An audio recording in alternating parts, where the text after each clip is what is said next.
What the Tech is sponsored by Shutterstock.com, with over 26 million high-quality photos, illustrations, vectors, and video clips. For 30% off your new account, go to Shutterstock.com and use offer code WhatTheTech7. Audible.com, the internet's leading provider of audiobooks, with more than 100,000 downloadable titles across all types of literature. For a free audiobook of your choice, go to audiblepodcast.com/Andrew.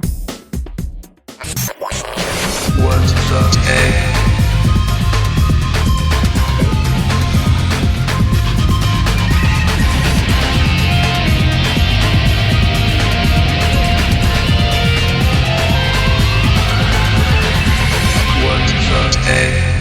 Hey everybody, welcome to What the Tech. I'm Andrew Zarin. Of course, I'm joined by royal baby expert himself, Paul Thurrott. How you doing, Paul? You know, I don't often quote from Facebook on this show, but I saw something great on Facebook today, which was, we seceded from that nation so we didn't have to give a crap about royal babies anymore. You know what I'm saying? Yeah. But why do we care so much about the royal baby? I don't know. I really don't know. I don't care. I don't care about those people. I don't care about their kid. I don't wish them ill, obviously, but that there is any fascination about this blows my mind. A lot of people are very interested. It's been all over my Twitter feed, my Facebook feed and my Twitter feed about the royal baby and you know, everything about the royal baby. But I want to tell you something, Paul, and I noticed this, and I thought you would get a kick, and I thought the audience would get a kick also from this. Yesterday, I think Facebook and Twitter has kind of expose how dumb people are, like how really like there are some really stupid people out there, like genuinely. I deal with that on Twitter every single day of my life. Please continue. Genuinely, just I don't even know how these people function. I don't know how they tie their shoelaces. I don't know how they get dressed in the morning. God forbid they're cooking. And this was or having children, or having they should not be having kids. I'm sorry. I saw the most. I didn't even know what to say. I was so speechless, and I took a screenshot because I imagined this thing would be taken down as soon as she realized how dumb what she was saying is. Okay. So yesterday in the afternoon, I'm just going down, and somebody I went to high school with, so she's 30 years old, she posted about mermaids. And she took a screenshot of this monster-looking thing, and she took a picture of, what's her name? Ariel, the Disney mermaid. The Little Mermaid. And she said, I'm so upset that mermaids aren't pretty. They're really ugly creatures. # mermaids are real. Okay. Maybe she's making a joke. And then she put another one up in about 30 minutes talking about, mermaids and how they've discovered mermaids. Like mermaids are real. And then she posted another thing again about how mermaids are real, and she wants to find out where she could go to see these mermaids, but they're really dangerous, and they hunt, they're like us, and what an amazing world we're living in. The year 2013, we discovered mermaids. She's talking about a mockumentary that was done on the Animal Planet like 2 years ago. That is awesome. And she actually believes that it's real. By the way, there's a Norwegian or a similar movie, I think it's called Troll Hunters. Okay. That is filmed in that kind of documentary style, and it's actually pretty well done, I have to say. But they come across trolls, sometimes under bridges. Oh, and so you should turn around to that next. Yeah, it was on the Animal Planet. I'm sorry. So she, for about 45 minutes, she argued with people and said it was on the Animal Planet, and she loves mermaids, and she's been researching mermaids, and it's real. And she's still arguing with people that it's real. This has been going on for 15 hours. All I want to do was just like shake her. I wanted to find her and just shake her and just tell her to stop. But it just shows you, I mean, this is what Facebook and Twitter have done. It's exposed the world of idiots. Mermaids, Paul. They're real. Sure. I kind of want to know what kind of computer she uses also. It's going to be a Mac. I hope not. I hope not. You can wish all you want. So that was my little rant. Mermaids are not real. I don't care what anybody on Twitter is telling you. It's not a real thing, and it never will be a real thing. So whoever you are, I hope you hear this and you realize how stupid you are. With that said, Paul. All we can do is live by example. Yeah. With that said, I kind of wanted to touch on a couple things here, and I wanted to get the chat room. Sasquatch and UFOs. Sasquatch, UFOs, reptilians, because they apparently George W. Bush was a reptilian, according to many people. No, the Klingons aren't real. That's fake, Paul. We know that. That could be real. Yeah. We should call Art Bell and George Norrie and get them on the phone and see what they have to say about this. I guarantee you, Art Bell will agree with that woman about the mermaids being real.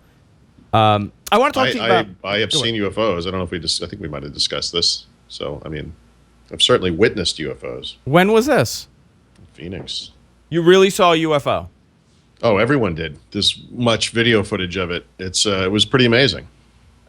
Tell me about it. I'm dying to know now. It's a kind of a famous incident in Phoenix. So my son wasn't born yet because we were taking golfing lessons. So it might have been like 1997, maybe early 1998, somewhere in that time frame.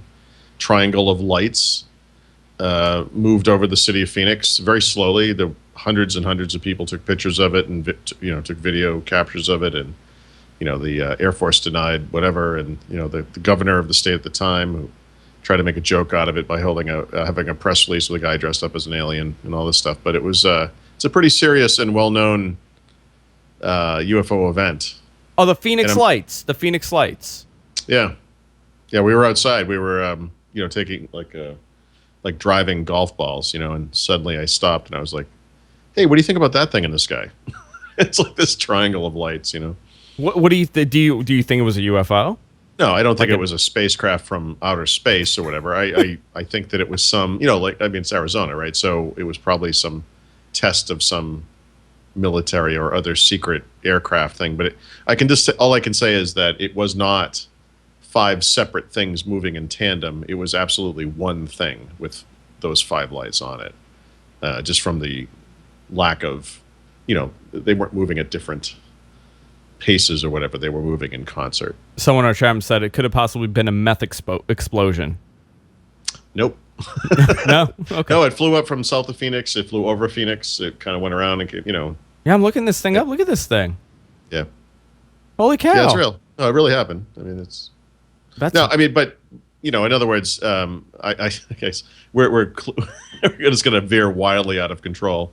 The one thing I know from my my sad wealth of experience getting robbed in banks, having worked in banking, is that, eyewitnesses are lousy for determining what really happened. People see things differently and all that. And so I guess what I'm trying to say is, even though I saw this thing, my wife saw it exactly the same way the guy we were with saw it, and, people videotaped it and photographed it. I mean, a lot of people will look at something like that and say, see, UFOs are real. And I guess I would just say, see, I saw something in the sky that I can't explain. I don't actually think it was like alien, technology or anything like that. But I wish it was in some ways. But it was something. Oh, that's really cool. I got to look this up. I'm amazed that I've never heard of this. Yeah, there have been, this has been on many TV shows and whatever. It's the real thing. I mean, it's real. I don't believe that it's been adequately explained. I really hope they just land. Like, aliens actually do land. They just they hold a press conference like, you people are idiots. Yeah, you make us sick. And you almost had us, but then Facebook happened. Yeah, and then you guys were writing about mermaids, and right. We're done with you guys. Goodbye. We're never coming back. Good luck. It's like, for some reason, you keep taking pictures of your food. Yeah, why? Why are you people so obsessed? Why do you do that? Food? It's amazing. You know what? In like 1,000 years, they're going to look back at this era like there was a Renaissance era. This is the era that we take pictures of our food. Like, they're going to be analyzing like why we did this. And by the way, that won't be held up as a Renaissance era. No, it'll be just how dumb we've become. Yeah. I want to discuss something, because we always talk about music here, and we always talk about streaming music and how it works. And I don't know about you, Paul. Do you stream your music from your phone or anything from your phone, like a podcast to your car? Yep. I think about and I do this stuff a lot. Am I wrong to say that it's extremely difficult to get it to work properly? Well, that depends on the car. And so, unfortunately, the way that cars work is that most people's experience with different vehicles is pretty limited, because you buy a car and you keep it, and it has whatever Bluetooth or whatever capabilities it has, and then X number of years goes by and you replace it. So your only chance to test other cars is maybe if you rent cars, which I also do, and have tested a few of those. But no, I would say my wife's vehicle, which is a Jetta TDI wagon, Haven't had any problems getting. You can connect up to 5 phones. It will automatically connect to the last one that it connected to. So if you both get in the car with both of your phones, it will automatically connect, to whichever one was in there last by themselves, typically her. You can, very easily through steering wheel mounted controls, disconnect and reconnect to a different phone if you want. I think the only thing I don't like about it is as far as like media playback goes, and I have played music from the phone, music that I've streamed from Xbox Music or from Pandora, podcasts, audiobooks as well. Is the way her car works is there's like a touchscreen display in the console, and is a Bluetooth button for playback. So even though it's connected to the car, you got to go into like play Bluetooth. You still mode. have to go when you got to hit that thing. You know, so there's a herky jerky thing where you like play on the phone, and then that button comes alive, and then you hit that button, and then it works. And then phone calls come in, and the phones go through the car stereo system, and all that stuff kind of works pretty well. It's not bad. I've always had a difficult time, and then I was just talking to someone that really doesn't understand this stuff, and we were talking about, what I do for a living, and I do a podcast, and it's like radio, and it's on the internet. Yep. I still think we are so far away. Like, we're a good 5 to 10 years away from the regular person saying, like, oh, okay, I want to listen to, Paul today on Windows Weekly. Okay, here we go, Windows Weekly, and it's booming through everywhere they want to listen to. But you know what? It's still complicated. Here's the thing. So, first of all, what kind of phone were you using? An Android. Yeah, but what kind of? What Galaxy Nexus. Okay. So Galaxy phones still to this day do not use NFC, right? And I think that NFC is a step toward this future that you're talking about, right? So in what way? Because I have not seen it yet in a car, although I know some cars already do have this capability. But what NFC gives you is the ability to, this may not be the right term, but it's basically like broker a Bluetooth connection, among other things. But with regards to, I have this device that has music on it, or is going to stream music through some service. I want to connect it to some speaker, whether it's a speaker in my house, a speaker in my car, whatever it may be. If there's an NFC, I guess it would be a sensor on that device, like in your car. It could be on your dash. The way that you would make that connection between your phone and the car would be just to tap the phone to it. You would hear a chirp, and then they would just be connected, and it would work. And that is going to be far easier than the way it is right now, right? And I could almost, I don't know if this will work, but I could try to demonstrate this, because I do have an NFC speaker. That's an older speaker. Let me see if I don't know if this will work or not, but if you have like a Lumia 920 as an example of a device that does this. So if you tap these things, it makes the connection. And then it says, do you want to pair with this? You say yes. And now if I were to play music on the phone, or an audiobook in this case, since it's an audiobook, it didn't work at all. So it should come out through the speaker. But, again, I don't actually use this thing very often. But that's the theory. And it works pretty well. Like, I have a speaker that I leave out in the kitchen. And the nice thing about NFC is that, and like Bluetooth, because you're just using it as, it's kind of a nicety. It's really just using Bluetooth in this to make the actual connection. But you're doing it through NFC, so you don't have to do any of the, is Bluetooth on? I will turn it on. Here's the device in the list. I will select that device in the list. Oh, maybe I have to type in a code. I will type in that code. You don't have to do all those stupid things that make Bluetooth kind of horrible. It's just tap and go. It's the same technology that you see in those ads where they tap two phones together to share a photo. It's the same thing. NFC is like a mean. No, it's not even a means to an end. It's actually a way to get to the means to the end. It's a way to make whatever the thing is easier, so sharing photos, connecting to a Bluetooth device, whatever. I mean, there's various uses for NFC, paying like an e-wallet type transaction as well. I was, the part of the Apple announcement from a couple months ago, the most fascinating part of it to me was, and I think it's gone kind of, it's been pushed under the rug and people have kind of ignored this, the fact that a lot of these car manufacturers, like 18 car manufacturers, are going to be incorporating this iOS UI in their cars if you have, when you connect your phone to whatever car it is. Yeah. So that's I don't know much about this, but I don't need to, because we know how Apple does things, right? So there are established standards like NFC, right? Yeah. Apple doesn't use them. Apple uses their own thing for two reasons. The public-facing version is we do our own thing because we know that we want to guarantee the users that if they just use our devices, everything will always work, and it will be a great experience. And honestly, there is some value to that. I don't want to be too sarcastic about it. But the real reason they do it is for lock-in, because once you get locked into the Apple way of doing things, it makes it really hard to go and buy a different phone and then use it with all the stuff you have, or buy a different accessory and use it with the Apple devices you already have. You tend to stay in that little ecosystem because it's easier. It's a kind of the path of least resistance, and now they've got you. That's the real reason they do it. There's no doubt that Apple couldn't do an amazing NFC experience, an amazing QI wireless charging experience, or whatever. But they don't. They don't typically embrace those kind of standards. They do their own thing. Yeah, but I mean, even just connecting it to, and now let's say you've connected it to the car. I think the biggest disconnect that people have is it's still on the phone, and they got to find the app. You got to click on the app. Now they got to go wait for the app to load, connect to the internet. I mean, it's still a long process. With someone like Apple kind of taking over the display on your dash, whatever you have, you're what kind right. of car. By the way, that you're hitting on the first half of that thing I just said, which is yeah, they will make it better. So in other words, how many cars did you say we're doing this? I think it's 18 manufacturers. Okay. So you have. I mean, you could sort of imagine people who buy Apple products, right? Now looking for a specific model of car, because that model of car supports this Apple thing that's so important to them. I'm surprised to see some of this. Like you got BMW, Mercedes, GM, Land Rover, Jaguar, Audi, Toyota, Chrysler, Honda, Nissan, Infiniti, Opel in Europe, Hyundai, Ferrari, all the Chevy lines are going to have it. So it's Chevy and Opel are essentially essentially the same. Yeah, but it's interesting to see all of these people jump on board to this. Yeah, and if they're going to abandon, kind of creating their own. Don't.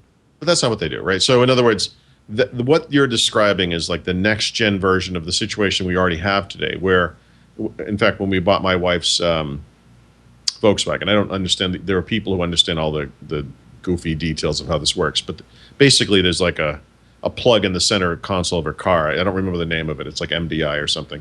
And you can get different harnesses for it, right? And so there's a harness that probably just has like a straight pass-through, like microphone type port, so you can plug a wire into the headphone jack on your phone and go through the car that way through like an aux port.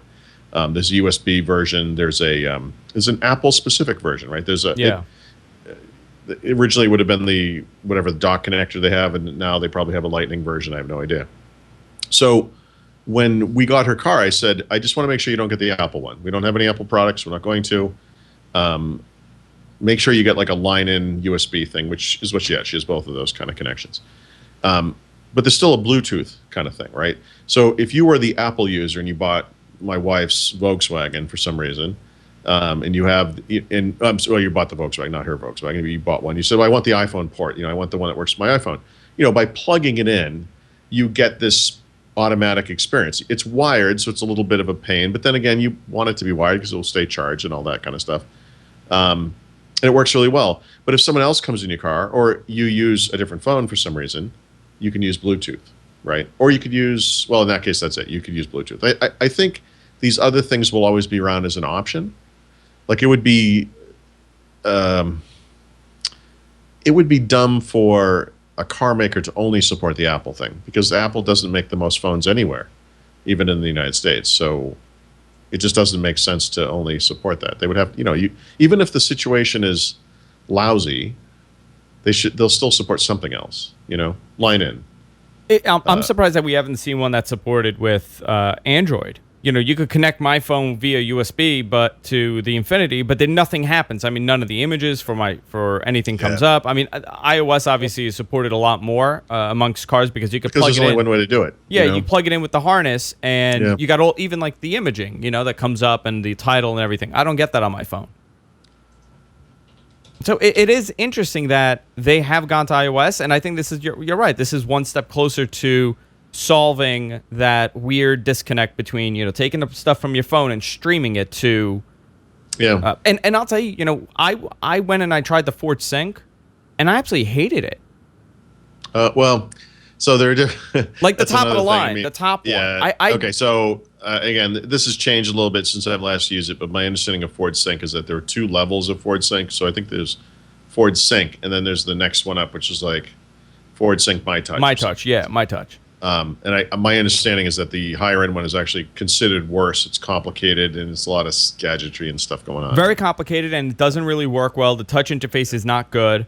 I was surprised because I've heard such great stuff about it, and I know people that have it, and they praise it. But that's a Microsoft product. Why not kind of incorporate Windows Phone in that? But it's not a Microsoft product. It was made by Microsoft under contract to Ford. It's really a Ford product. It was made to Ford's specifications. Microsoft made something similar for another car maker. I want to say it was maybe Kia. I can't remember off the top of my head, but there's another one where it's not Ford Sync ported to Kia or whoever it is. It's there's an underlying platform that Microsoft calls something like Windows CE Automotive or Windows Automotive or whatever the name of it is this year, and they build these things on top of that. And so Microsoft doesn't, to my knowledge, maybe I shouldn't say this, but Microsoft certainly doesn't sell their own automotive kit. It's certainly possible that other people could, in the same way that you can buy like an Alpine stereo that fits in certain dashboard types. People could use Windows Automotive. I'm not aware. There must be some out there. I'm not aware. I guess the feature of this would be that the display in your car is the dummy unit, and it just you connect it via cable, and it just takes over the phone, and now the phone's interface or whatever it's choosing to kind of present to you on that display. That's what you're going to get in the car. Well, even the Bluetooth situation I described in my wife's car isn't perfect. For example, her touchscreen display in the console has playback controls on it that don't work with either of our phones. So if we're streaming media or playing media to her car, we have to control the playback on the device. We can't do it on the screen. And I wouldn't be surprised if you had an Apple harness and you wired that thing in, if you didn't get at least that. You're not going to get album art, I don't think, but you would get maybe pause, play, forward, rewind, that kind of stuff. Yeah. I bet. I'm just guessing. I don't. I just wanted to talk about it because I've had such a difficult time via Bluetooth and connecting, whatever I'm streaming, like a podcast. I wanted to listen to Joe Rogan because Shane Smith was on it. And it literally, I sat in my driveway for like 6 minutes trying to get everything to work properly. Mm-hmm. And my wife goes, "This is why I don't use this." And I go, "What do you mean?" She goes, "It takes forever just to use it. And then you're driving and it'll drop. It's done. And then it has to reconnect." If you're in a bad Wi-Fi, a bad 4G or 3G neighborhood, you're not going it's going to be difficult. So I don't know. It's disappointing, actually, because I was really hoping. I know a lot of people that do this and they listen to their audiobooks and, everything is streaming perfectly. And I'm one of those few people that can't do it still. Well, streaming is, I'm not sure if we use the right word here. I mean, you're streaming from the phone to the car is one thing. You're just talking about Bluetooth, right? Well, both. I'm combining it into from an online service. Yeah, I'm combining it into one issue. I don't know. I've had those moments where I'm playing something off of Xbox Music on my phone, and the song is not on my phone, right? And so, you select it and you put the phone down because normally it starts playing, and you're driving, and nothing starts playing. And of course, this is not the moment to be looking at your phone like, what the hell is going on? Yeah. Because you're driving a car, but it is, because there's no other way to find out what's going on. You have to kind of bring the phone up, and you can see it sitting there trying to connect to the thing. And maybe because where I am in the world and it doesn't have the good satellite connection or whatever. You put the phone down and suddenly the music starts blasting or whatever. Yeah. It's just the way those things go. That's the streaming experience. I mean, that's just the way it is. But it's still so difficult. Hopefully, in a couple of years, they'll get it right. We have a lot to talk about, Paul. It's getting there. We have a lot to talk about. Before we continue, I need to take a little break and talk about our sponsor, and that's Shutterstock.com. With over 26 million high-quality stock photos, illustrations, vectors, and video clips. We use them all the time here. Shutterstock helps you take your creative project to the next level, and here's a great deal. You get 30% off on a new account if you go to Shutterstock.com and use offer code WhatTheTech7. So who uses Shutterstock? If you're creating a website, if you're creating even a brochure, a portfolio, anything for your job, a presentation for your job, You could use Shutterstock if you're a videographer, if you're doing a documentary, like our interns are filming a documentary now, and they're using Shutterstock for stock footage of New York City. So they pretty much have everything there. It's pretty interesting. They're also adding 10,000 high-quality images every day. So if you go there and you find, you're looking for something and they don't have it, you could check back. There's a good chance they're going to have it there. Something that I really like about Shutterstock is their search function on their website. You could search by any term. It's actually very intelligent, and I appreciate that so much when I'm trying to find something that's a little obscure, and it's not like looking for laptop. If I'm looking for something specific, you can find it on Shutterstock. That's the cool thing about it. So this is what you get with them, and this is how they're flexible. You get to download 25 images per day with a standard account. So you could just go there every single day and just download a bunch of stuff. You're not locked into this one image, one price type thing. It's more like a membership thing. Shutterstock.com, you get 30% off on a new account by going to Shutterstock.com and using offer code WhatTheTech7. I want to thank Shutterstock for supporting What the Tech. Paul. Yes, sir. Nothing. Okay. I was gonna say hello, but that's about it. We both have Verizon Fios, and they're really seeming to get a little aggressive with the structuring of their bandwidth and with their pricing. They are now offering a 500 megabit per second package. Right, but how much does that cost? About $300. Yeah. About $300 and 100 megabits upload. And this is available for most Fios subscribers. Mm-hmm. I have the 150 by 75. And I'm paying, I believe, $79 for 150 megabit by 75 megabit. Yep. And, the whole thing with Google that came out, Google Fiber, when it came out, people were saying, well, this is what Google said at the time. I don't know if it's still true, but they said, we're not looking to compete in every market, but we're looking to kind of tell these other ISPs and these service providers that, listen, we could come into your market and we could offer this unbelievable speed for very little money. Get your act together and kind of, change your structure when it comes to these packages. And it's possibly working. I don't know if you feel the same, but Verizon has done this. I know Time Warner Cable is starting to offer a lot more speeds in certain markets. Comcast has gotten a little bit aggressive with their speeds and their pricing.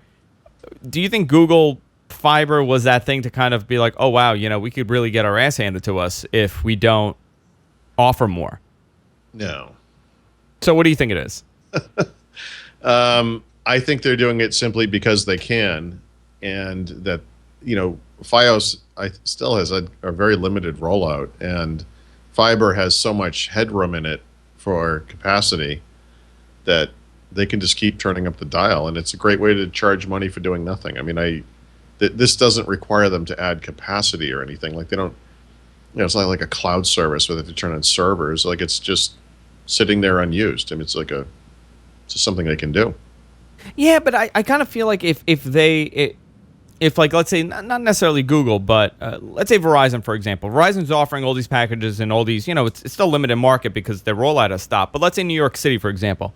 In New York City, they're offering the highest speed, 100 megabits by 75 megabits. The next competitor is Time Warner Cable, and Time Warner Cable is offering 5 megabits. It's like 10 megabits by 3. Immediately when they offered, the higher package, Time Warner Cable, I mean, literally overnight, they went up to 25 by 10. Right. It's that Google mentality where Google kind of said, like, we're going to go into these markets, and hopefully it's going to make everybody else get a little bit more aggressive. Well, but did this happen in any markets where Google is actually competing? You know what? In Vermont, it happened because they said that they're planning on going to Vermont, and Vermont ISP, smaller ISP, is now offering a gigabit. There's 2 other markets that they're in. I think one was in Texas. I don't know if they're competing, in the same market, but another ISP in Texas is offering much higher speeds also. I'm just curious on how something like this affects the general rollout of higher speeds in this country, because, you go into certain portions of this country and it's awful. And you're talking about major markets. You're talking about Los Angeles has one of the worst services ever. I mean, Time Warner Cable is awful in Los Angeles, and the highest that they get is about 3 megabits upload. And it's awful. Right. I just don't know if something like this is going to kind of affect the way that other people, other markets are being handled when it comes to rolling out higher speeds. Because it's all, I mean, it's awful. I don't know, Paul. I know you're not big on Fios. I know you're a little disappointed in them. No, it's not that. I just, to me, Fios just kind of came and stopped, and it's great. The hardware they put in your house is terrible, although I suspect it has been updated many times, since I first signed on. We had, when we first got Fios, they only offered TV. And so we signed up on day one, we had TV. And then they added internet and phone, and we added that immediately. But this means we've had this stuff for years and years. So it's nice being an early adopter, but imagine if you bought the first iPhone and then never upgraded. Like that's like what this is like. I except this goes back further than that. I mean, so I've got like this ancient Action Text router. I've got this ancient Motorola set-top box, and basically every day, I think I yell at both of those devices. Like I hate both of them. So I'm going to fix this. I'm going away soon, so it won't be till I get back. What's the other option you have? Time Warner over there? Yeah, I think it's Comcast, and I think we have local providers. Like I think RCN is still around in this area, but I would consider Comcast, I guess. But my first consideration is going to be getting Fios fixed, and that may just involve making them, at the threat of me leaving, give me updated hardware. They're supposed to. No, you could just call them, and they're supposed to send you new boxes. Yeah. So, okay.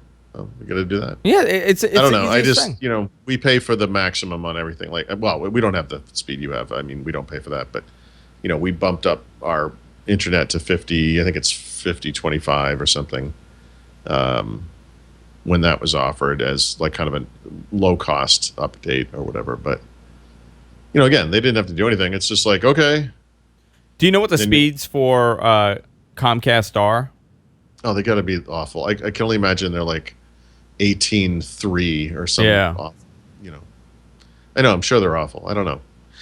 Honestly, I can't. I'm not going to say something stupid like I'll never need it or never use it. But I mean, the truth is, for what I do every day, there are never times I'm sitting around saying, "God, I wish that 6 gigabyte movie would download so I could watch it," or whatever. It's just not like that. I mean, it's fine.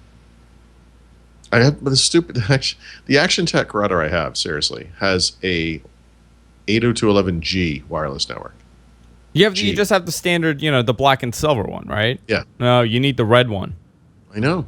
That's the one you need to get. What I really need is a second router that I'm going to attach to this that's going to have like stuff that actually works. I mean, but yeah, the first order of business is going to be replacing that, and the second order of business is going to be minimizing my need to even use it, because I just can't stand it. See, I'm curious, like something that Fios goes a long way, and even if you don't need it, but like it has really low ping. Like the line is a solid line. There's no line noise in it. So, like for you, when you like your latency is going to be phenomenal when you're playing a game online, compared to what you probably could get with whoever else you're getting. That's one thing that I noticed. Like I could not be doing this if I didn't have Fios, because we're burning through tons of bandwidth every second of the day. I mean, it's almost like I'm running my own, torrent server here. I mean, that's really what it is. Like we're uploading maybe 6 megabits a second all day, all night, every day. Sure. So we have 2 lines, but I'm just curious on how something like this will impact the national speeds in this country, because they're awful when you go to certain parts. And then you go to another place that you don't expect them to have great internet, and it has phenomenal internet. Yeah, I know. It is. There's no it's consistency. It's really weird like that, right? There's really no consistency. Like I know, actually, you brought up Phoenix. I have a relative that lives in Phoenix, and he can't get cable or DSL. He has to use satellite. In Phoenix. In Phoenix. Well, outside of Phoenix. He must be, yeah. A little bit outside of Phoenix. But there's no DSL or cable, so he has to use a satellite service. And the satellite service is awful, and he's paying, I think, like $300 a month to get decent speeds, but his latency is out of control because it's satellite. So there's a lot of these weird inconsistencies because he's by a city, major city. and you can't get it. Yep. I don't know. Interesting. We brought up the smartwatch last week, and we were talking about this Microsoft smartwatch for a little bit. Possible Microsoft. Possible. Who knows? And we kind of left the show talking about, is this going to be like a device? Is it going to be like the whole tablet craze all over again? Will this be that next device that people want? And I wanted to get your opinion on that. Like, let's say an Apple Watch comes out and then a Microsoft Watch comes out. What can they do? Like, I can't see there being the same craze that there was with the tablets and with the iPad. No, it's with not this the same. stupid little watch on your wrist. But I was wrong, and you've been wrong too, about these devices. I mean, an Apple product of any kind, especially like a new platform type launch like that, and you would have to think that an Apple Watch would be, they'll call it a companion device, right? It's something you would use in concert with your iPhone most typically, right? Because you would have that in your pocket. And then this is a way you could glance at things and see stuff that was really being communicated off of your phone. Weather updates, sports scores, all that kind of stuff. All this stuff that Microsoft did, again, 10 years ago. Yeah, with the watch. In a really bulky, big watch, using like a grayscale screen with gigantic pixels, and it was kind of lousy. So Apple will make something beautiful, and all you have to do is look at like an iPod rather. The Nano? Nano, the little square one that was sort of, could be made into a watch, kind of, that people sort of were into. But, it's just not a big market compared to tablets and phones. It's kind of a goofy side market. So that's not necessarily exciting. I cannot imagine it becoming a successful device. We talk about companion devices. A companion device in the living room, I could understand. A companion device, when you're playing a game, like with your Xbox, you're using a tablet, I could understand. But a companion device for a phone that most people are holding in their hand. A lot of people hold their phones. Yep. Why would you want another piece of... Hold their phones. A lot of people stare into their phones like it's a... all day. Yeah, like it's a mirror that they can't escape from or something. Like, to me, it's more of the tech bloggers and the tech websites kind of want that next cool thing to write about because tablets have kind of gotten stale in their minds. I have bad news for everybody. What is that? What is that? There's no new wonder device coming. I mean, I think the closest we've seen to the successor to the iPad is something that just hasn't taken off yet, which is these kind of hybrid devices, right? That are sort of like PCs and sort of like tablets. I mean, those are interesting. I mean, I'm not saying they're going to completely take over the world, although I think they certainly have a big place in it. But I mean, that's like it, right? Phones, you can make a smaller iPad. Apple today was rumored to be making a bigger iPad. I mean, 13-inch. Yeah, I mean, so great. I mean, and when this comes out, there will be people who say, finally, the Apple made the right size iPad for me, just like they said it with the Mini. And like I argued with the Mini that, they finally made it the right size.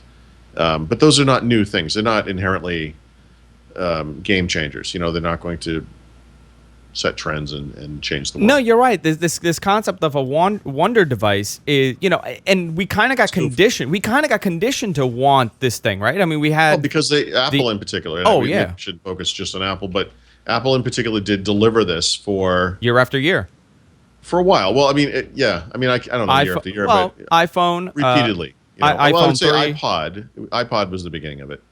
Okay, iPhone. So iPod, iPhone, I've even the iPhone 4, that was a big one. iPad, but it's still an iPhone. Okay, so 3 devices. Yeah, and over a period of like the first iPod came out in 2001, I would say it didn't really take off until 2002, 2003 when they added Windows compatibility. And then 2007 for the iPhone. Still looking at 2007 and then 2010, roughly a decade where Apple was really running on all cylinders and doing an amazing job. Now, since then, obviously they've been adapting the products. They a bigger iPhone, a smaller iPad. Like these things. It's not. It's natural. It's understandable, but it's not inherently very exciting. There was a lot of hope that maybe they would come up with a TV, and I actually think that Apple's TV plans have nothing to do with an actual hardware device. Oh, 100. I agree with you. Nothing. I think that the big deal when Jobs said he had figured it out or whatever the quote was, it really had to do with relationships with the content providers and how these things could be delivered in a better fashion. There was a rumor recently that Apple supposedly was working on this situation. Or a scenario where people could pay and not see ads and watch TV shows through Apple TV, the little device, the little $100 device. That's a great idea, you know. I've often said I would like to pay a little bit, not see ads, and do that kind of thing. Another thing I hate about FiOS is, you watch an on-demand show. We forgot this. The Dexter started up final season. We missed the first couple of shows. You have to go watch them on demand and then catch up with the recorded ones as they happen every Sunday or whatever. On demand on FiOS is awful. You lose all of the controls you have for playback. All you get is play, pause, and that 2x fast forwarding. That's it. Yeah, and you know what else they started doing awful. recently? If after like 6 or 7 episodes, they'll delete the first one. Yeah. Well, no. Well, okay. So they also have ads on the front of it for other shows, which is like, guys, I'm already subscribing to your frickin' service. Like, what is the point of an ad? This is supposed to be a benefit of the additional price that I'm paying is the ability to go back and watch this stuff. Well, how about an ad for the actual show? They'll actually have a Dexter ad before the show begins. Yeah, you already got my money. You got my money already. Why are you showing me this? I'm literally going to watch this show. Stop. Yeah, it's really strange. Yeah, no. So anyway, I agree with you. I do think Apple or some other company. I mean, but Apple is in a good place to get this right, and that will be a big deal. That is possibly the one thing where they could stand up on a stage and say we've changed the world again. And look, they didn't cure cancer. I get it, but as far as in the realm of what they do, consumer electronics, services, and entertainment, it's right there. It's right there. Do you? Yeah, I guess. I mean, I'm trying to think of the con. The watch is not. The watch is not right there. No. The watch is not there. But it's not there. This concept of having this big reveal every year, slowed down about 2 years ago, and to the point that every time we do these Apple keynote coverage shows, right? I could have sworn you said Apple there, by the way. What? Yeah. Well, we're not doing any of the other ones. But, all the big keynotes that they have, we get thousands of views. I mean, thousands of people tune in. Like, people that normally don't even care about a tech show are watching. It has been so long since they've done anything profound. I think people forget why we keep showing up. There was a time, too, back when when Mac was still a big deal for them, was kind of like the primary focus of the company. They were, for a while, updating Mac OS X very quickly. Every year, basically. And at some point, and I'm not as invested in the Apple side, so I can't tell you exactly the date or whatever, but, at some point, they were like, all right, we're going to slow down now. This thing has matured. The next version isn't coming out for 18 months, and then that's like the new normal. And oddly enough, it seems like it's kind of sped up again, but, there was a point where they were like, look, we can't really spend the time on this anymore. It just doesn't make any sense. And we've kind of hit that with the mobile stuff, haven't we? I mean, iOS is basically, it's like, it is once a year, and it's very regular, and it's kind of boring, isn't it? You're not, this is what I always tell people, people are like, well, the iPhone 4S sucks because we didn't get this and we didn't get that. And I think what's happened to a lot of people is that they've started reading all these blogs, and they want all these magical features that are not going to happen. And for a couple of years, Apple delivered, and they delivered everything that people had speculated. And now they've slowed down, much like everything else. You're not going to get this revolutionary device every year. I don't blame Apple for the slowdown at all. So there's two problems. One is that they're not delivering on what people have written they were rumored to be delivering. So you get that, we've been right about rumors before, and then you're not right, and there's sort of an initial disappointment right there. But the other problem with whatever the product is, the iPhone 4S or the iPhone 5 or whatever it is, when that phone comes out and doesn't have that feature you want, like NFC or QI wireless charging, with Apple, what that means is it's never going to have it. Like, that means you have to wait another year and then go through the same process again, where you hope that this version has that thing that you were looking for, because they don't they don't rev these things over time. They typically, they wait for the next version, and that next version is like 1 year away. And this is I don't know why we're holding Apple to some different standard, but I mean, Microsoft has been in the news lately for a lot of reasons, but one of the things that they're doing is moving to this rapid release cycle, because this is the online mentality, and it's something that Apple is going to have to figure out. Like they can't just do iOS 6 and then wait a year and do iOS 7. They got to deliver improvements to iOS over the course of the year, every quarter at least, I think. I'm just it's disappointing to read this stuff. Like Google's getting ready to unveil their Nexus, their new Nexus tablet. And this thing is the best Google tablet you could buy. There's nothing better than this, and there really isn't. Okay. Even in the 10-inch market, the 7-inch market, there's no Google tablet that is better than this. The Kindle Fire is the only thing that could possibly compete with this thing. Everybody else is doing it wrong, in my opinion. Samsung is totally, and that is fascinating. Samsung, which kind of controls the entire phone market at this point, they cannot get the tablet right. They cannot penetrate that market with tablets. Why? Why can't they do it? I don't know. I mean, Samsung has developed a strategy that's worked for them in the phone market, although I see problems for them more long term, where they've kind of spammed the market with lots and lots of devices. But that's the entire Android marketplace. You put out 15 different devices. But I mean, if you were to compare Samsung to any other Android phone maker, they probably make 30 times as many phone models. I mean, it's ridiculous. That's not working in the tablet market, and I think their lineup is confusing, and I don't know. It's a kind of a weird combination of things. I have never been impressed by Android on a tablet. Like I'm kind of behind on this stuff. I think that it's possible that let me think about that.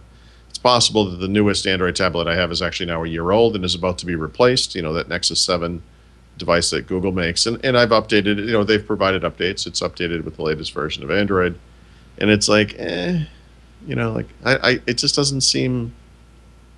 I don't know, it's not interesting to me. No, I think to a lot of tech people it's interesting, but like someone like my father, for his birthday, we're getting him an iPad. And I have an iPad. I have an Android tablet. I don't use this. I gave away my Kindle Fire because I wasn't using it. I gave it to Mike Phillips, which is a regular viewer of the show. I wasn't really using it, so I just gave it away. This thing, I want him to use this. He just doesn't get it. I give him the iPhone or the iPad, and he's like, okay. He's doing everything on that thing. Again, there's a disconnect when it comes to Android for a lot of people. But if you're buying Android, don't buy anything else. This is what you buy. But you brought up Samsung. I want to talk about Motorola for a second, because they had a big press conference in the city today. So, and this was I mean, and you tell me if I was the only one that was confused about this. No, they've been talking about this Moto X for weeks now, and we got all these leaked screenshots over the weekend. And here's the Motorola Droid event, and I'm saying, oh, we're gonna see this thing. Guess what? We don't. We see all these Droid phones, but not the phone that everybody wanted to see. That's going to get unveiled in August. I think August 1st. Insane. Yeah, that was so stupid. But did I think this also? I mean, did you think this also? I saw the headline and I clicked on it because I'm interested. Moto X, maybe. And then I see these three phones and they have names like Droid Max, Droid something, and Droid Mini. I don't know, whatever they are. Droid HD. I don't know. Whatever. Who cares? And I'm looking at them and I'm like, aren't these already out? What is this? Like I thought I missed something. So I suspect that my reaction was kind of similar to yours, where it was like, what is this company doing? I was really blown away by how I just don't get it. From what I had gathered from this, I think this was more of a Verizon event, and they kind of push Motorola to do this now. Oh, and Motorola wants to have their own event to talk about the Moto X. Okay. Which is not a great phone. I'm still trying to figure out what the big craziness over this phone is, and why people are making a big deal over it. Well, because Google owns them, and there's the feeling that sometime they're going to wake up and have the best device. But it's not. It's not anywhere near the best device. Nope, it's outdated. Yeah. It's not coming with the latest version of Android at release. It's coming out with 4.2.2. Fine. It's running a 1.7 gigahertz dual-core Snapdragon S4 processor, which is an older processor. 2 gigs of RAM. Fine. The display is a 720p display. Yep. 10.5 megapixel rear-facing camera. Nothing special. Who knows what the quality is going to be? Probably not great. And 2 megapixel front-facing camera. This is a standard Android phone that is being produced by every manufacturer out there right now. I don't understand why this phone has become a big deal. Is this the flagship Google phone now? Is this what they're going to do? You know how this phone will be a big deal, Paul? I'll give you a perfect example. They announced this phone. They go, it's available right now. You can buy it on the Google Play Store. You buy it on Motorola. Unsubsidized, $299. You can take it, and it's on all the carriers. So you just buy it from us, and you go to your carrier. No contract. You know what? I could see that becoming, this device that people want to buy. Yep. Okay.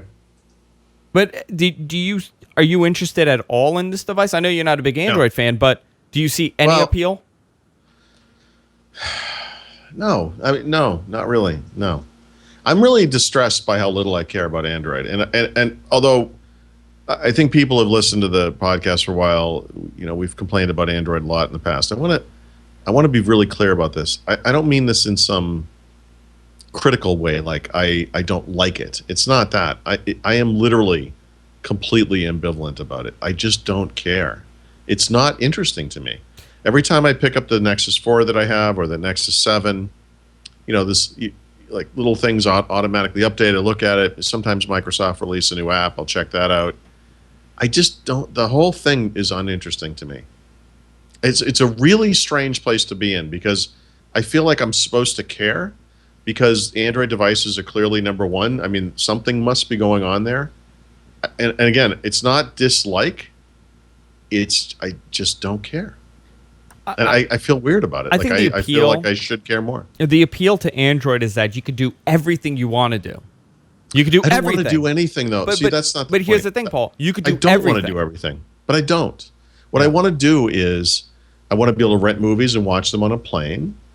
I want to be able to browse the web. I may want to occasionally play a game. I mean, what do normal people want to do? They want to check on Facebook. They want to check their email. Maybe they want to use some sort of a Flipboard-style news app to see what's going on. I mean, whatever. It's I shouldn't say depressing. It's sad in a way that the Microsoft stuff wasn't delivered in better shape the first time around with Windows 8 and RT because I feel like they're on to something. That you have this ability to have those really rich full-screen apps and have those enjoyable entertainment or consumption experiences. And then you can kind of clip it onto a keyboard and it turns into a real computer that runs, Photoshop and Word. That stuff's valuable to me. Everyone has different needs and all that kind of stuff. And some people install hundreds of apps on their devices. I install a lot of stuff, but I uninstall a lot of stuff too. And I just don't use a lot of it. I just don't really care about it. I want to get back really to weird that. Saying that. It's weird even. No. I totally understand it, and I actually have a point I want to make, but we are running so behind on the show. We picked up on this phone stuff, and we just couldn't stop. Oh, we don't have to. We don't have to talk about everything. I mean, we can. We can settle on what we've done.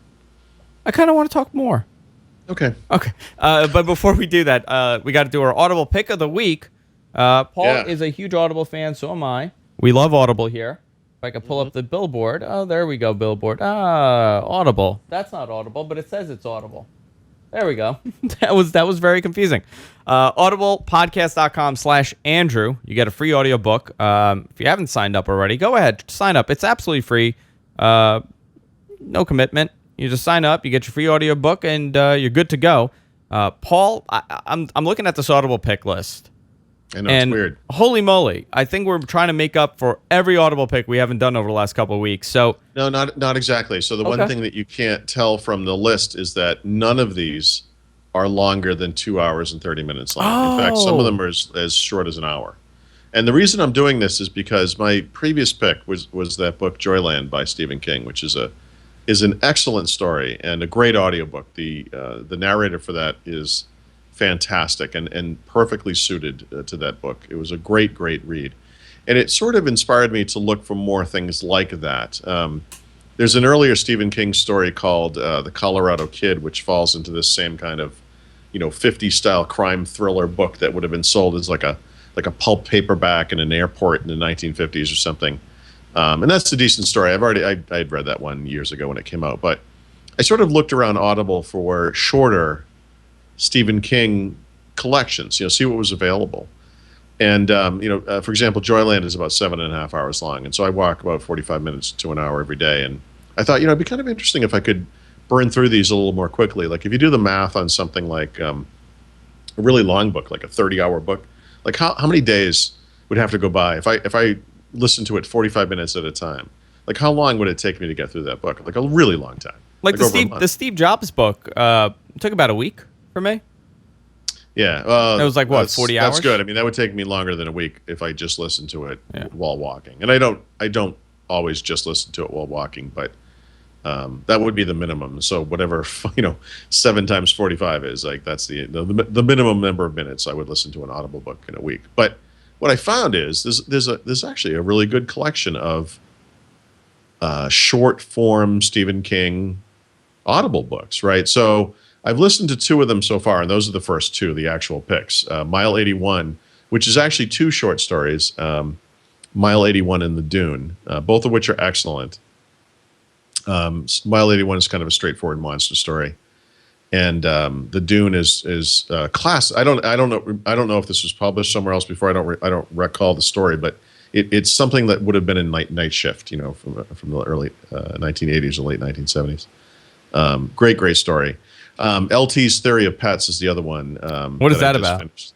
This one's great because it's a live appearance by Stephen King. He actually reads the book to a live audience, and it's a story about a couple who gets a divorce because they have cats that only like the one person, and they fight all the time, and it's got the kind of creepy Stephen King ending, and it's just well told. This is great. If you've ever seen Stephen King live, he has this kind of great thing where he talks about how when you leave tonight, just be careful because it's dark out, and there are crazy people in the city. And I'm not saying there is someone in the backseat of your car, but I am saying there could be someone in the backseat of your car. Oh, he does great. this kind of great thing where like people kind of laugh, but you can tell they're like, everyone who walks out of there is going to look in the backseat of their car when they get out of there. But I listed a bunch of other ones. So I bought a bunch of these. They're all pretty inexpensive, meaning like under $10. But Riding the Bullet is a story I had read long ago. It's a short story, but there's, and let's see, Edwin which originated as a Kindle-only ebook when it first came out. He wrote it for Amazon, and so actually the Amazon Kindle figures into the story, which is kind of funny. But the other ones are new to me. I haven't read them yet. Stationary Bike, The Gingerbread Girl, and then something called In the Tall Grass, which he co-wrote with his son, I believe, right? Joe Hill, I think, is his son. And I think they have since written other things. But all of these things most of them are under about like an hour and a half, hour and 45, and then a couple of them are 2 hours to, It's like it's like a podcast. Yeah. So I can kind of burn through these. I'm kind of, I've done some of the longer books, like the Dan Brown books and things like that. And weeks go by, and it's like, I think for now I would kind of want to just burn through some stuff. And, Stephen King is a good way to go. I'm trying to log in to see how many credits the shorter ones are. Everything's 1 credit now. So what I was going to say is for these purchases, I actually bought them outright. So it's like 1, 2, 3, 4, 5, 6, 7, mini books was under $50. Like I paid cash for them. I didn't use credits because what you want to do with the credits is use them on the big ones, more substantial stories. Yeah. Like Band of Brothers is like 13 hours long, or the last Dan Brown book I read was 12 hours long. Like those are that would be a good choice to use a credit on. Like I wouldn't you could use a credit on these, but I don't recommend that. But I'm kind of branching out a little bit on the content. I thought it'd be kind of cool to read a bunch of little things. Like the other option to do would be if you want to do Stephen King and short stories, you get there are 3 volumes of the Nightmares and Dreamscapes book, which is among the best Audible books I've ever listened to ever. And every one of the stories in those 3 books are read by different actors, typically, that you recognize, like the people that you would know. And the story that I've told about this book is that in one of them, there's a woman reading the story. It's a story where the frogs are raining down. It's kind of like the biblical plague. And I'm listening to this voice, and I'm like, I recognize this woman's voice. Who is this woman? And finally, I had to look it up, and it's the woman who plays Bart Simpson on The Simpsons. Ah, that's awesome. Yeardley Smith or something like that. But yeah, it's fantastic. That's a great one. So if you want like a Stephen King short story collection to use your money to use a credit on, get one of the 3-volume Nightmare and Dreamscape books. Very, very cool, Paul. audiblepodcast.com/Andrew. Get your free audiobook. Or you could pay for them if you want to get the little ones. You could do either or. I want to thank Audible for supporting What the Type. Yeah, the one I just listened to is 55 minutes long. LT's Theory of Pets. It's a good one. That's but nice. I like when Stephen King reads his stuff too. He's great. I got to download that one. I've never heard him read his stuff actually. Oh, listen to this one. It's excellent. It's live and it's about cats. It's a live reading, and he does the like I said, he does that bit, and it's really good, and it's a funny story too. So it's nice to have an audience, kind of participation thing. Paul, I got a message, from the chat. I actually got a message on Facebook from somebody. They're an Android user, but they totally understand why you don't like it. Okay. They want to know what you think of like the Ubuntu phone and the Mozilla phones. Couldn't care less. At all. And what is it, though? Why? Because we already have too many smartphone types, and I don't care anymore. I just don't. They're unnecessary. You know what? I will say this, though. I just wrote this. It was funny. I wrote. I don't know why I wrote this. It was completely random. I wrote an article, like a commentary about fragmentation yesterday that kind of, I think, went up today. And my take on fragmentation with regards to Android is that it's not real. Like it doesn't matter. And the reason it doesn't matter is because, and this it's kind of an oddball way of getting there, but I think when people look at a smartphone, they don't really care what's on the phone. They care what they can do with the phone. And what they can do with the phone these days is largely determined by apps. And so when you look at something like Android has approximately 800,000 apps, probably has like 100,000 really good apps. And, Apple has like 900,000 apps, probably similar amount of good apps. You know that when you buy these phones, you're going to get any app you want. Any app, And you know that when you buy a Windows phone, you're not. And I think that's even though Microsoft did a superior job of designing the platform and the core OS, I think the reason people don't buy it is because they know this. They think this, I should say. They think that the value prop of the platform is the apps. Like it doesn't matter what's in the OS because you're just going to go and download apps. Until and unless you can't run all of the best Android apps on Android 2.3 or whatever the lag system is right now, fragmentation doesn't matter in the slightest. Because even though the Galaxy S3 came out with some new features and the Galaxy S4 came out with some new features and the Moto X next week will come out with some new features, ultimately, aside from doing things like taking pictures, people run apps, and that's it. And that's what they care about. When they see the wide open promise of Android, you were saying you can do anything with an Android. I don't think most people care that you can do anything with an Android. I think they just care about the apps. Is that? But I don't know.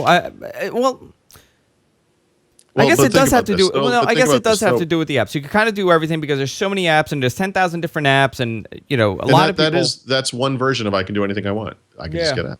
I could just get an app and I can do it. But I don't want that iOS either. By the way, I have the same ambivalence about iOS, but I'm just in a different mindset. But I would imagine, from the perspective of any normal human being, you can be able to send text messages and calendar and email and all that stuff.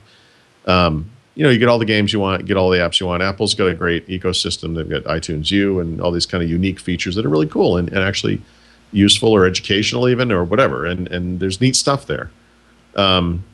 It's that promise, I think, that people care about. So that I think if you were just to present like a blank Android phone to anyone and say, you can't put anything on this. Here's like a Nexus phone that has got nothing on it. Enjoy.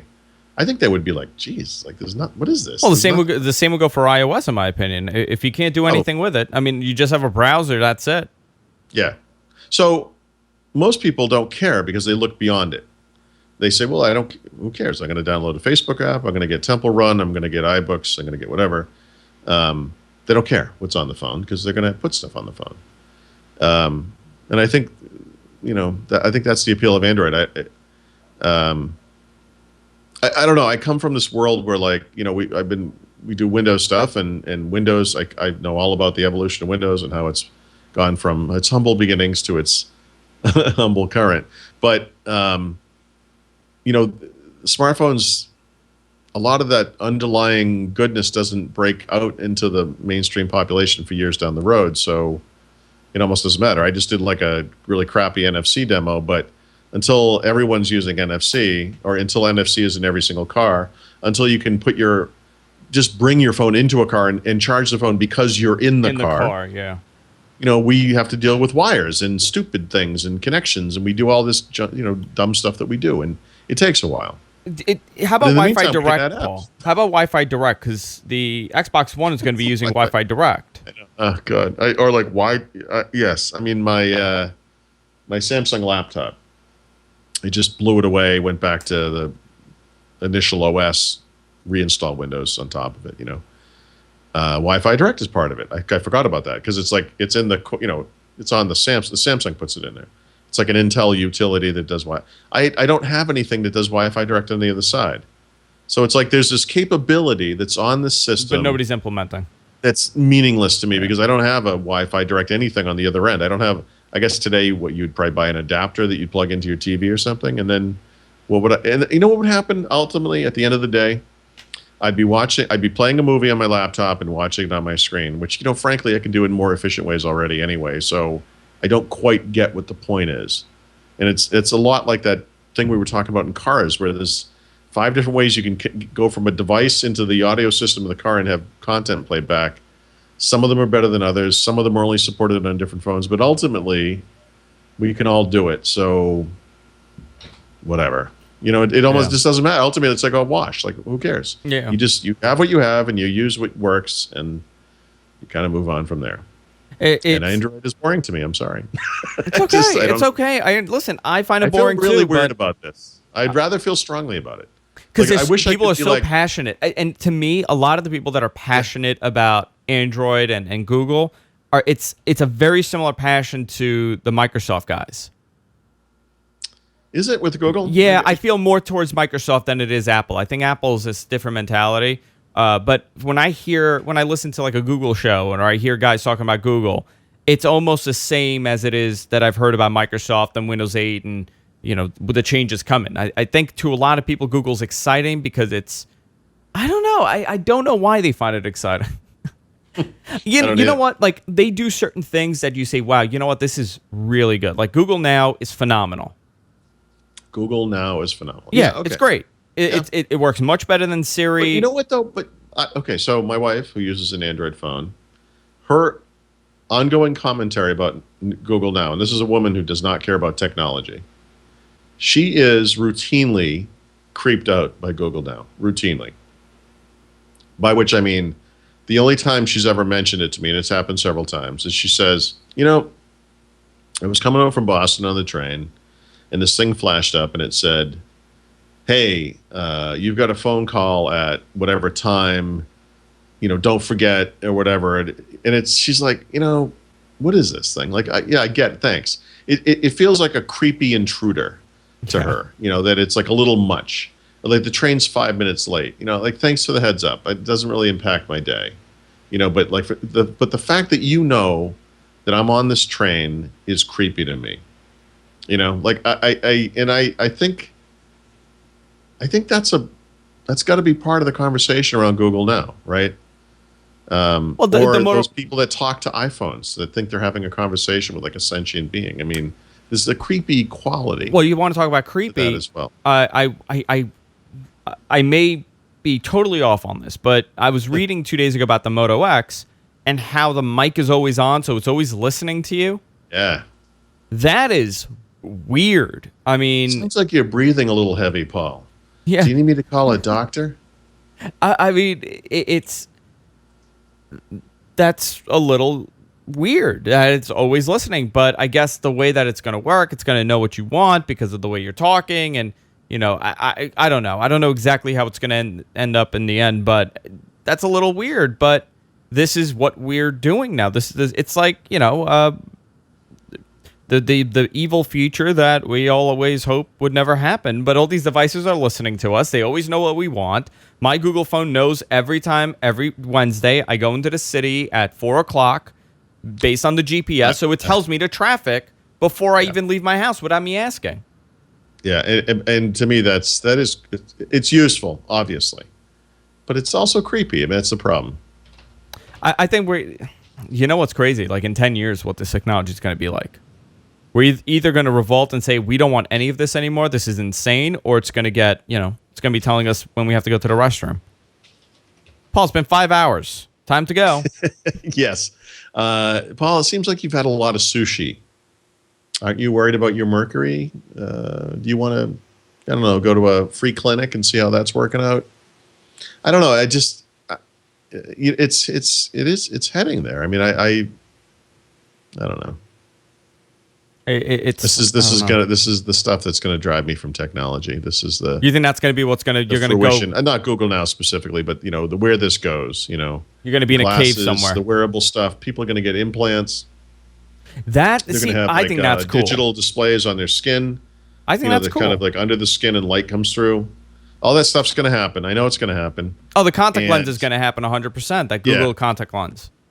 Yep, and that's when I'm gonna move up to the woods of Vermont. And the only way you're going to hear from me is because I sent you something on a piece of parchment. You know what I mean? Like, I can't deal with that kind of stuff. You're going for that Ted Kaczynski look, too. Well, no, probably not. I probably won't. That's how I fantasized it. Okay. So let me have that. So let me have the crazy beard and go. I suppose it's possible. Yeah, it's all possible. I do anticipate there'll be some chopping of wood, so it might make sense for me to have a beard. How do your kids deal with it, though? Like, how are they with this stuff? Or do they just not care? Well, they're totally... My kids are immersed in technology, so to them, this is all normal. Goodness. I mean, it's very natural for them, And nothing has happened. We don't have these things we're describing yet, so we'll see how they react to that. But, they're going to grow up in some Minority Report future, and they're going to grow. They're growing up in a world that has virtually no privacy, so they're kind of used to it. I mean, I hope that nobody ever stops. I hope that people don't stop complaining about the privacy issues. I've sort of personally given up because I understand that there's not much you can really do about it. But my kids are growing up in a world with virtually no privacy. Yeah, but you know what it also is? How can you complain about the privacy issues when you're going on... I'm not saying you. I'm just saying in general. Yeah. How could you be complaining about the privacy stuff when you go on Facebook and you're posting, every dinner you're having, everywhere you're going, every relationship you're in, if you got into a fight with that person on that relationship, if you were drunk that night, if you got into a car accident, like every piece of your life, and you're providing this information to the web. Sure. Like, you know what? I'm one of these people. I check in Foursquare all the time. All the time I'm checking in. Everywhere. It's funny. I have... I don't check into places as much as I used to. And I think what happened was... It was sort of like a couple of comments from people where it's like, okay, people are clearly paying attention.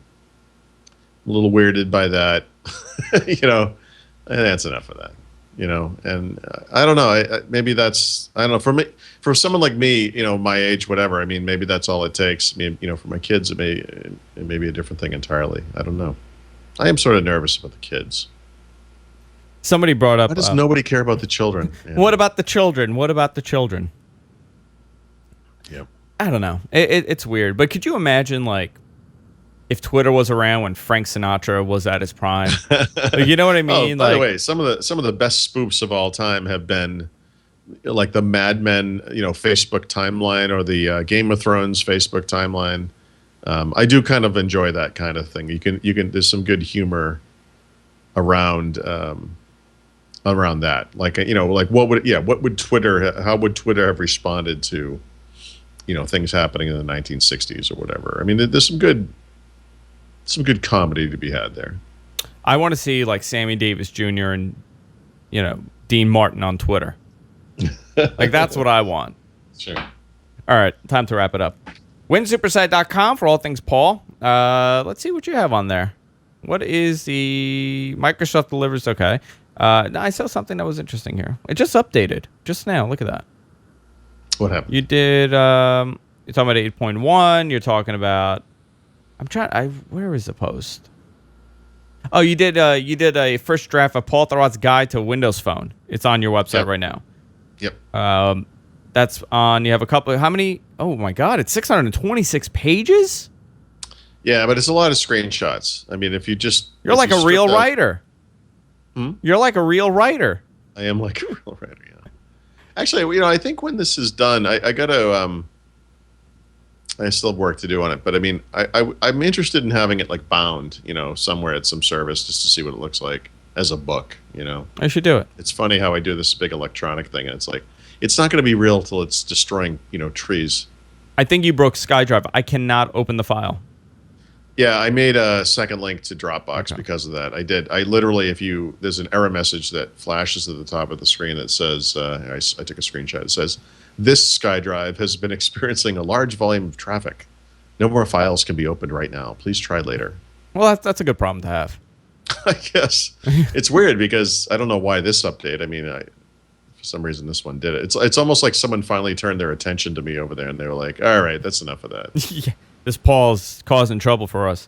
WinSuperside.com. Also check out Windows Weekly with Mary Jo Foley, Leah Laporte, and of course Paul Thurrott every Thursday at 2 p.m. East. You can catch this show live every Tuesday at 3 p.m. East here on the GFK Network. Also subscribe to us, guys. If you're on iOS, you're on Windows Phone, you're on Android, whatever it is, use your favorite podcast app and subscribe because it helps us out a lot. You can follow me on Twitter. Of course, Andrew Zarin on Twitter, and Paul Thurrott is Thurrott on Twitter. And that's it, guys. We're done. We'll see you all next week on What to Talk. Good night, everybody.